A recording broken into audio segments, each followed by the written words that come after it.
And with just hours to go before Matric results are released on Tuesday, anticipation is now reaching a fever pitch for thousands of learners and their families. Let's take a closer look now at what to expect with education expert Mr. Brahm Fleisch as the country counts down to one of the most important days on the school calendar. Brahm, it's a pleasure, sir, and compliments to you and welcome to the show. Let's talk about this year's Matric exams. For the first time in a while, we're actually being alluded to or notified of some of the breaches. But overall, we heard that these didn't impact the credibility of the overall results. What's your views? Good afternoon. Yes, and good afternoon, and thank you very much for having me. I think that it's important to recognize that there has been a concern, there has been a breach, but the department needs to be complimented. They were very proactive. They appointed Professor Sahule from University of Pretoria to chair the committee. They've done a very thorough job. They've identified both the source of the leaks as well as the individual learners and the schools that have been identified as possibly having unauthorized access. And I think that that really says a lot about the credibility of the exam. So I think although there has obviously been a concern, I think that the proactive nature of the interventions can reassure our learners, our parents, that the exam results are credible. And speaking of those interventions, Brahm, we saw, of course, that whole furore. I think it was last year, if I stand to be corrected, right, over, of course, the identity use of the matriculants when, of course, their results are printed in the various magazines, in fact, newspapers. And we understand now that this will not be the case, except only the student number will actually be the one that is published in order to protect the personal information of the learners. So good move by the department there. I mean, obviously, the Matric results are a very sensitive matter, and particularly for learners that haven't done as well as they would have liked to. Having that information in the public domain can often be an extremely traumatic experience. So we do think it's important that learners get access to their information as soon as possible, not necessarily to ensure that their information is made. Absolutely. I think we've reached the right mix of having access, but not necessarily prejudicing children who don't want that information in the public domain.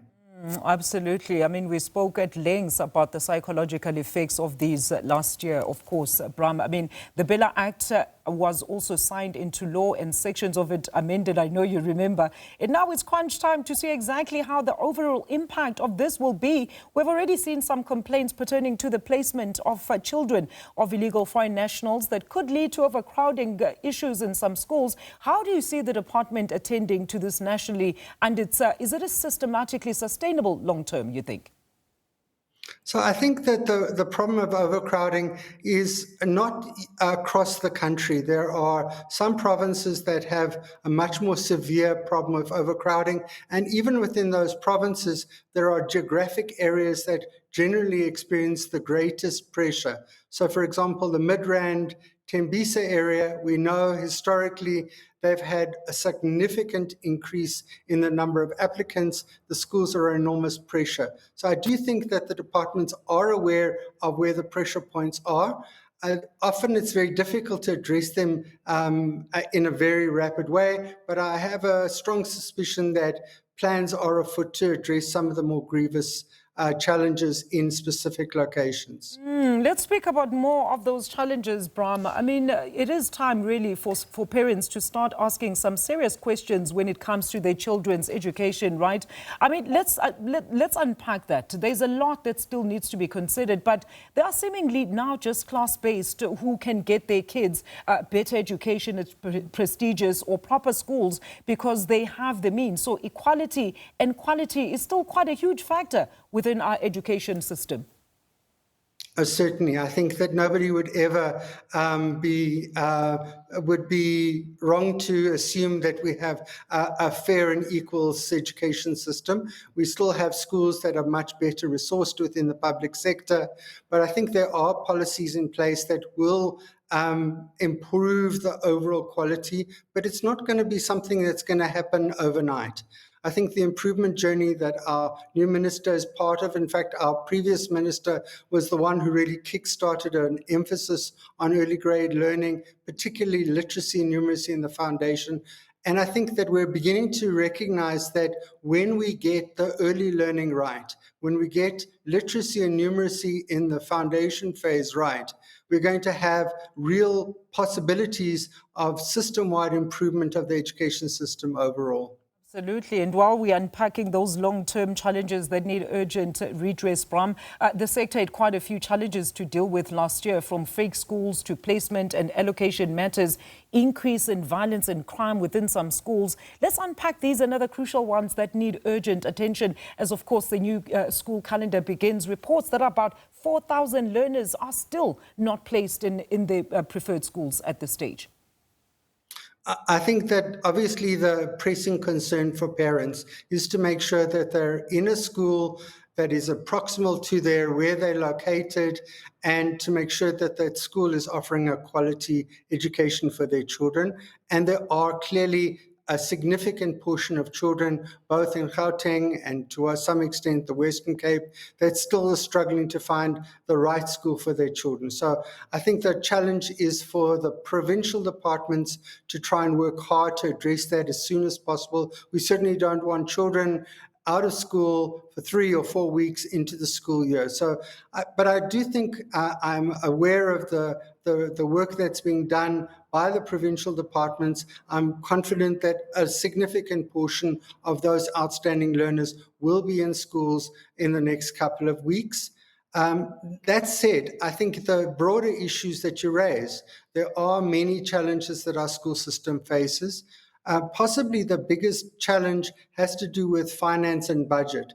There's been a budget squeeze on the provincial departments. Possibly the one that has most directly affected has been KwaZulu Department of Education. And I think that those are challenges that impact on things like appointment of teachers and other areas related to that. So I think we are going to see real challenges in the system. But again, I think that at the moment, this financial year will be hopefully slightly better than last, and over the medium term, we'll be seeing more resources available to the provincial departments as our economy begins to grow. But what do you place it on firmly? I mean, you know, the sluggish improvements within, of course, this sector, Brahm. Is it systematic or more of a governance challenge that, of course, is exacerbating some of these challenges at grassroots level? So, I mean, I would suggest that it's important to recognize that we are in a change journey and that significant progress has been made. Somebody who was in school in the 1980s or even the early 2000s would recognize that many of our schools are much more focused on improving learning outcomes at the grade 12 level.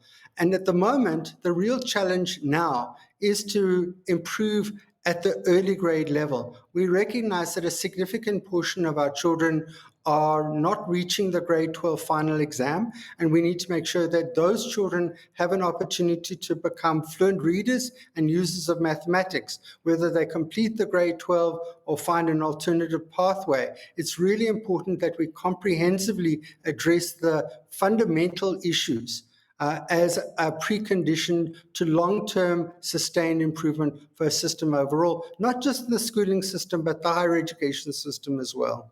Brahm, very insightful. Thank you so much for that engagement. That is Mr. Brahm Fleisch, who's an education expert there, weighing in on the matric exams as well as overall systematic concerns.